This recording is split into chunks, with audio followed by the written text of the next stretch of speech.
میں آپ کو اس کا محل وقوع بھی سمجھانے کی کوشش کرتا ہوں اور اس کی ایک نشانی بھی۔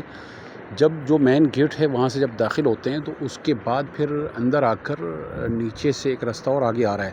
بہت سے لوگ سمجھتے ہیں کہ قبرستان جو ہے وہ محدود ہے، یہ جو آپ کو نظر آ رہی ہے یہ والی چار دیواری کہ یہاں تک محدود ہے، حالانکہ اس سے آگے بھی قبرستان ہے۔